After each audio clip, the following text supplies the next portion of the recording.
শুরু করছি আজকের গল্প শিবরাম চক্রবর্তীর লেখা চটির সঙ্গে চটাচটি। না, বিয়ের নেমন্তন্ন পেলে আর ছাড়া নয়। উৎসবের প্রধান অতিথি রূপে বর রূপে বাদ গেছি বলে লুচির পাতাতেও বরবাদ যেতে হবে, এতটা ক্ষতি স্বীকার আমার কোষ্ঠীতে লেখে না। বরং যতদূর সাধ্য খাদ্যাখাদ্যের ওপর দিয়েই তার শোধ তুলতে হবে, এই হচ্ছে আমার মত। অতএব বটকেষ্টর বিয়ের নেমন্তন্ন গ্রহণ করতে দ্বিধা করলাম না। কাছেই শ্রীরামপুরে বিয়ে। ঘড়ি ধরে শেষ লোকাল ধরতে গিয়ে স্টেশনে পৌঁছে দেখলাম গাড়ি আমার ধরাধরির অপেক্ষা রাখেনি। আমিও পৌঁছেছি আর উনিও ছেড়েছেন। কামরাগুলি একে একে নাগালের বাইরে চলে যাচ্ছে। কামরা তো নয়, কামরাবার জিনিস সব। অতগুলি পায়েস, পিষ্টক, সন্দেশ, মিষ্টি যেন গালের বাইরে দিয়ে গলে যাচ্ছে। এ দৃশ্য দাঁড়িয়ে দেখা দুঃসহ। অমন অবস্থায় লোকে মরিয়া হয়ে ওঠে, প্রাণ দিয়ে ফেলতেও পরোয়া করে না। অন্ধ ইচ্ছার বশে বাহ্যজ্ঞান শূন্য হয়ে আমিও অচিরেই চলমান ট্রেনের উপরে কোনো রকমে নিজেকে টেনে এনে নিক্ষেপ করেছি। একেশ্বর নেতাকে জনসমুদ্রে ঝাঁপিয়ে পড়তে দেখেছ? না দেখে থাকলে শ্রদ্ধানন্দ পার্কের উপরে লক্ষ্য রেখো। শ্রদ্ধা ও আনন্দ দুই একদিন টের পাবে। জনসমুদ্রকেও ঝাঁপিয়ে পড়তে দেখা যায় এক এক সময়, একমাত্র ফুটবল রেফারির উপরে। কিন্তু আমার বেলায় যেন দুয়ের যোগাযোগ ঘটল। আমিও লাফিয়ে পড়লাম আর অসংখ্য বাহুও ঝাঁপিয়ে এলো সেই সঙ্গে। হাতাহাতি হয়ে জানালা ভেদ করে কি করে যে কামরার গর্ভে পা দিলাম জানি নে। জীবনের কটা রহস্যই বা শেষ দীর্ঘ নিঃশ্বাসের আগে জানা যায়, কিন্তু হায়, তখন জানা গেলেও আর জানানো যায় না। কামরার মধ্যে পা দিয়েই পায়ের দিকে লক্ষ্য পড়লো আমার, আর অমনি আমি চিৎকার করে উঠেছি, আমার জুতো গেল কোথায়? আরেক পাটি আমার। বলতে না বলতেই অসংখ্য পাটি বেরিয়ে এলো, পদতল থেকে নয়। আর সবার মুখ গব্বর হতে। ও, আপনার আরেক পায়ের জুতো ছিল বুঝি? কিন্তু কই, দেখছি নে তো, বললেন কামরার একজন। জুতো ছিল মানে? আমি কি এক পায়ে জুতো পরে স্টেশনে এসেছি নাকি? লোকটার কথার ধরনে অবাক না হয়ে পারা যায় না। কেউ কি এক পায়ে জুতো পরে নেমন্তন্ন খেতে চায় মশাই? খাবেন তো মুখে, তার পায়ের সঙ্গে কি? কিন্তু তা বলছি নে, আপনার এক পায়েই আপাতত দেখা যাচ্ছে কিনা তাই বলছিলাম। তাই কি বলছিলেন শুনি? আমার আরেক পাটি জুতো ছিল না বুঝি? এবার আমার রাগ হয়ে যায়। কখনো আমি দু পাটি জুতো একসঙ্গে দেখিনি নাকি? না না, সে কথা নয়। আপনি দু পায়ে জুতো পরেই বেরিয়েছিলেন তো, মনে আছে তো? ঠিক মনে আছে তার মানে? ভদ্রলোকের রসিকতা পেকে উঠে আমার মনের মধ্যে পাক লাগায়, আমার মুঠোর মধ্যে ঘুষির মতো পাকিয়ে উঠতে থাকে। বলেন তো, এই দণ্ডে আপনাকেও মনে পড়িয়ে দিতে পারি, দিতে হবে? আহা, চটছেন কেন? দু পাটি জুতোই একসাথে কেন ক্ষইতে থাকে? এই ভেবে কেউ কেউ আলাদা আলাদাও তো পড়তে পারে। আপনি যে সেই সুবিবেচকদের একজনা হবেন না, তার কি কোনো মানে আছে? এ কথায় আমি কোনো কথা বলিনি, আপন মনে গজরাতে থাকি। যেমন কাণ্ড আপনাদের, বলা নেই কওয়া নেই, হই হই করে জানলা দিয়ে টেনে তুললেন, যেন বেওয়ারিশিতে লাশ পেয়েছেন। এমন তাড়াহুড়ো লাগালেন যেন চোখে কানে দেখতেই দিলেন না। কোনো দিকে যে একটু তাকাবো তার ফুরসত দিলেন না পর্যন্ত। তাই তো এমন কাণ্ডটা ঘটলো, এই বিচ্ছিরি ব্যাপারটা।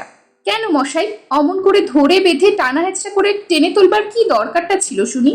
জানলা দিয়ে এইভাবে আমাকে আমদানি না করলে কি চলতো না?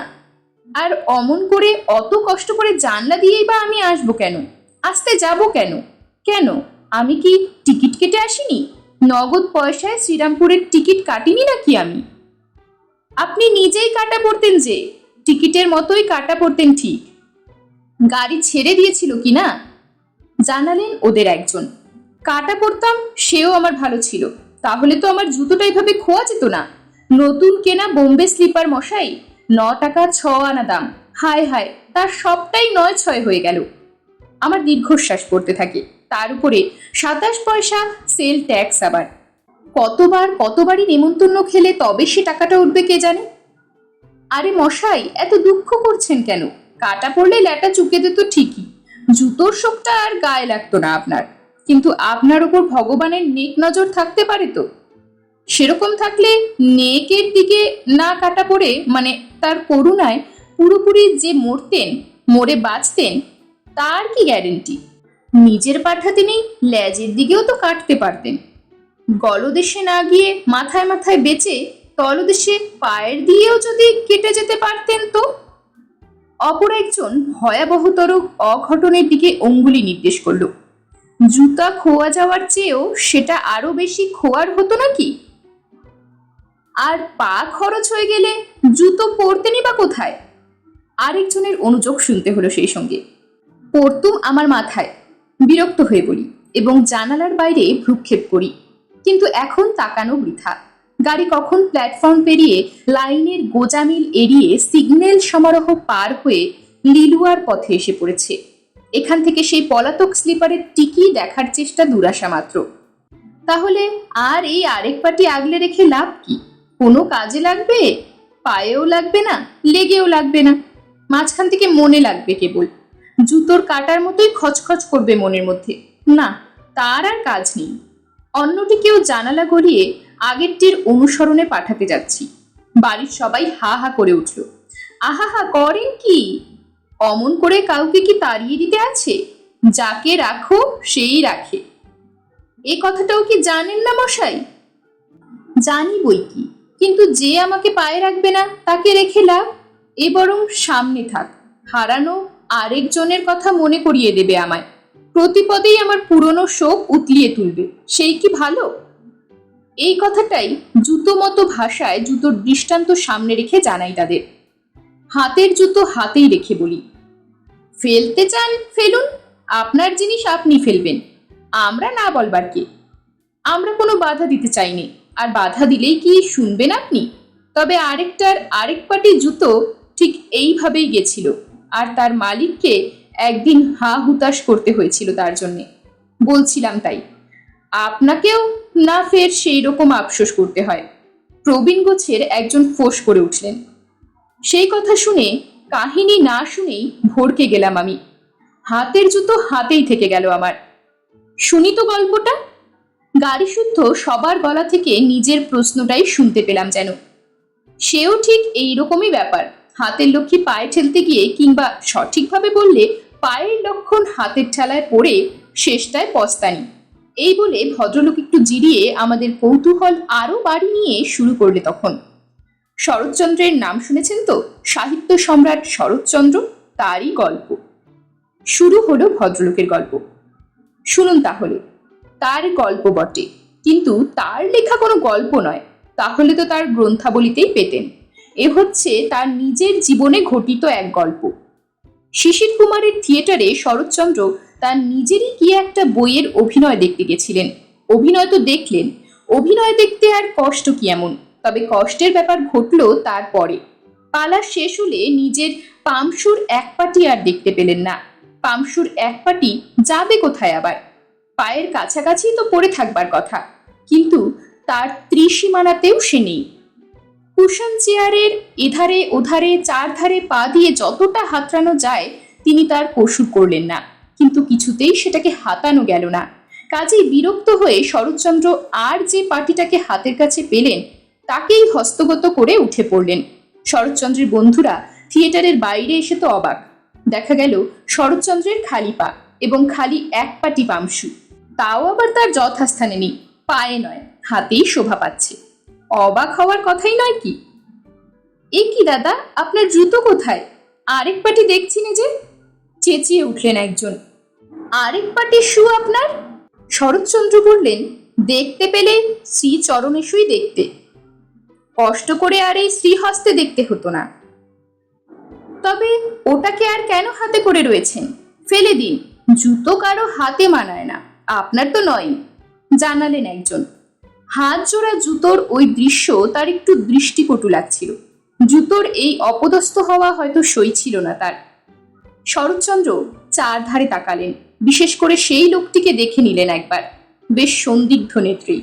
তারপর বললেন, সেটি হচ্ছে না। 22 টাকা দামের সেদিনের কেনা দামি এই পামসু আমি এইখানে ফেলে যাব ভেবেছ? চোর বেটা এখানেই কোথাও আড়ালে আছে, তককে তককে রয়েছে। এক পাটি রেখে আর কি হবে? এই ভেবে মনের বৈরাগ্যে যেই না আমি এটাকে ফেলতে যাব, অমনি উনি এসে মজা করে এটিকেও হাতাবেন, পুরো জোড়াটাই হাত সাফাই করবেন। না, সেটি হচ্ছে না। আমার পামসু নিখরচায় পেয়ে উনি আরাম করে বেড়াবেন, সেটি আমি হতে দিচ্ছি না। আমি বাড়ি নিয়ে যাচ্ছি। এই বলে আশেপাশের চোরের আশায় ছাই দিয়ে বিজোর জুতোটিকে বগল দাবাই করে বাড়ির দিকে তিনি রওনা দিলেন। তারপর কি হলো? গাড়ি শুদ্ধ সবাই আমরা কৌতূহলী হলাম। ভদ্রলোক একটু দম নিচ্ছিলেন। শুনুন না বলি, সে কথাই তো বলছি। চোর হচ্ছে অনেকটা চোর কাটার মতো, কাপড় চোপড়ের কথাও যদি লাগে তো ছাড়ানো দেয়। সে সময় তিনি কলকাতার অপর পারে হাওড়া পেরিয়ে বাজে শিবপুরে থাকতেন। তখন ছিল সাবেক হাওড়ার পুল। গঙ্গার উপর দিয়ে ট্রামের যাতায়াত ছিল না, হেঁটে পুল পেরুতে হতো। হাওড়া পুলের মাঝামাঝি এসে শরৎবাবুর মনে হলো জুতোর লোভে লোভে চোরটা তার পিছু পিছু আসছে না তো। শেষটায় একটা জুতোর ছুতো এসে তার বাড়ির খবর জেনে আরো সপ্তাহ দামি জুতো জোড়াও না ফাঁক করে যায়। না, বেনু জল ঘরে এনে ঘরের জল বার করে দেয়া কোনো কাজের কথা নয়। এই কথাই তিনি ভাবলেন। ডিটেকটিভ বইটই শরৎচন্দ্রের পড়া ছিল নিশ্চয়ই। চোর যে অদৃশ্যভাবে তাকে ফলো করে আসছে সে বিষয়ে তার অনুমাত্র সন্দেহ ছিল না। আরো ফলো করে তার বাড়ির খবর পেয়ে শেষ পর্যন্ত ব্যাটার বরাতে আরো বেশি ফলদয় হোক, এটা তিনি বাঞ্ছনীয় বোধ করলেন না। বাজে শিবপুরে কাজের লোকের আমদানি কেন রে বাপু? তিনি করলেন কি, হাওড়া ব্রিজ পেরোনোর কালে মাঝগঙ্গায় খুব ঘটা করে চোরকে দেখানোর খাতিরেই সেই অবশিষ্ট অসহায় একমাত্র পামসুটিকে একেবারে জলাঞ্জলি দিলেন। দিয়ে চোরকে কলা দেখিয়ে তবেই নিশ্চিন্ত হয়ে বাড়ি ফিরতে পারলেন তিনি। বাহ বাহ, শরৎচন্দ্রের তো বুদ্ধি ছিল ভারী। তারিফ দিল গাড়ির সবাই। বাহ, বুদ্ধি থাকবে না? কত বড় উপন্যাসিক তিনি! অত বড় মনস্তাত্ত্বিক আর এ দেশে জন্মেছে নাকি কখনো? সবার মনের খবর ওর নখদর্পণে থাকতো। চোরকে দেখতে না পেয়েও, তার সঙ্গে কথা না কয়েও তার মনের কথা তিনি জলের মতো পরিষ্কার দেখেছিলেন। কিন্তু বলতে কি, অত বড় মনস্তাত্ত্বিক না হয়েও চোরকে যেন আমি চোখের উপরেই দেখছিলাম, ওই গল্প বক্তার মধ্যে দেখতে পাচ্ছিলাম যেন। তা নইলে শরৎচন্দ্রের জুতো বিসর্জনের অত ঘটা উনি দেখলেন কি করে? ডিটেকটিভ বইটই কি আমারও এক আধখানা পড়া নেই নাকি? আমি কুটিল নেত্রে কথকের দিকে তাকাতেই তিনি জুতোর কথাটা চাপা দিলেন অন্য কথায়। পরের দিন শিশির কুমারের আগমন হলো শরৎচন্দ্রের বাড়ি। তার হাতে একটি প্যাকেট এবং মুখে প্রশ্ন, বলতে পারেন শরৎদা, কি আছে এর ভেতর? এখন শরৎচন্দ্রের মতো মনস্তত্ত্ববিদ দুনিয়ায় খুব বিরল ছিল। আপনারা যদি তার গ্রন্থাবলী পড়ে থাকেন তো আমাকে তার পরিচয় করিয়ে দিতে হবে না। তার বইয়ের নায়ক নায়িকাদের মনের কথা তিনি গণৎকারের মতো বলে দিতেন। কিন্তু দুঃখের বিষয়, প্যাকেটের মন বলে কোনো বস্তু নেই। প্যাকেট তো আর প্রাণী নয়, মনুষ্যও না। অতএব তার অন্তরের কথা তিনি বাতলাবেন কি করে? কাজেই অত্যন্ত স্বভাবতই তার নিজের মনে তখন যে তত্ত্বের উদয় হয়েছিল, প্যাকেটের মনস্তত্ত্ব রূপে সেই কথাই প্রকাশ পেল। কোনো খাবার দাবার বুঝি? শুধলেন শরৎচন্দ্র। না দাদা, আপনার সেই আরেক পাটি জুতো কোন ফাঁকে আপনার কুশনের তলায় গিয়ে সেদিয়েছিল, আর চেয়ারগুলো তোলা নাড়ার সময় ধরা পড়েছে। ফেরারি আসামিকে আপনার হাতে সমর্পণ করতে পাকড়ে নিয়ে এসেছি। এরপর শরৎচন্দ্রের মনস্তত্ত্ব কিরূপ হয়েছিল তা অনুমান করার ভার আপনাদের উপর। তার গ্রন্থাবলী যদি পুনঃ পুনঃ আপনাদের পড়া থাকে তাহলে তা টের পেতে খুব বেশি বেগ পেতে হবে না আপনাদের। এই বলে উক্ত ভদ্রলোক নিরস্ত হলেন। আমি জুতো হাতে উঠে পড়লাম। গাড়ির মধ্যে এধারে ওধারে চারধারে খোঁজাখুঁজি লাগিয়ে দিলাম। এর বোচকা, ওর পুটলি, তার ট্রাঙ্ক, তোরঙ্গ, লটবহর সব নড়িয়ে সরিয়ে দেখতে লাগলাম। এমনকি ওই কথক ভদ্রলোককেও একবার তুলে দেখতে দ্বিধা করলাম না। কিন্তু না, কোথাও নেই। ওই ভদ্রলোকের তলাতেও না। একধারে গোটা কতক শিশি বোতল ঢেরি করা ছিল, সেগুলোকেও ভালো করে নেড়ে চেড়ে দেখা হলো। শরৎচন্দ্র শিশির সৌজন্যে তার হারানো মানিক ফিরে পেয়েছিলেন।